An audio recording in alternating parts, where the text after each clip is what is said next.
വീട്ടില് പോവണം, നാട്ടില് പോവണം, പെരുന്നാള് കൂടിയിടണം മച്ചാനെ, പെരുന്നാള് കൂടിയിടണം. എല്ലാവർക്കും 1000 ഈദ് മുബാറക്, ഈദ് മുബാറക്. ഏറ്റവും ത്യാഗം നിറഞ്ഞ ഒരു ജീവിതം, അതാണ് പെരുന്നാൾ നൽകുന്ന സന്ദേശം. പ്രശ്നങ്ങൾ, പ്രതിസന്ധികൾ, അവിടെ പ്രശ്നങ്ങൾ, ഇവിടെ പ്രശ്നങ്ങൾ, തലച്ചോറിൻ്റെ ഉള്ളിൽ പ്രശ്നങ്ങൾ, പുറത്ത് പ്രശ്നങ്ങൾ. ഈ പ്രശ്നങ്ങളിലൊക്കെ മനുഷ്യന് നിർഭയത്വം നൽകുന്ന ഒരേ ഒരു കാര്യം എന്താണ്? അത് ഒരൊറ്റ ദൈവം എന്നോടൊപ്പമുണ്ട് എന്നുള്ളൊരു വിശ്വാസമാണ്.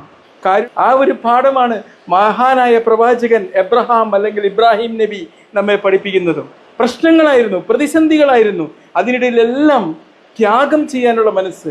നിങ്ങൾ നോക്കേണ്ട, ലോകത്ത് ഏറ്റവും കൂടുതൽ പ്രശ്നവും പ്രതിസന്ധിയും സാമൂഹികമായിട്ടും സ്വന്തം ജീവിതത്തിലായിട്ടും ഉള്ള ഒരു മനുഷ്യന് ലഭിക്കേണ്ട ഒരു സ്വസ്ഥത എന്താണെന്നറിയാം? അത് നിർഭയത്വമാണ്. വിമർശിക്ക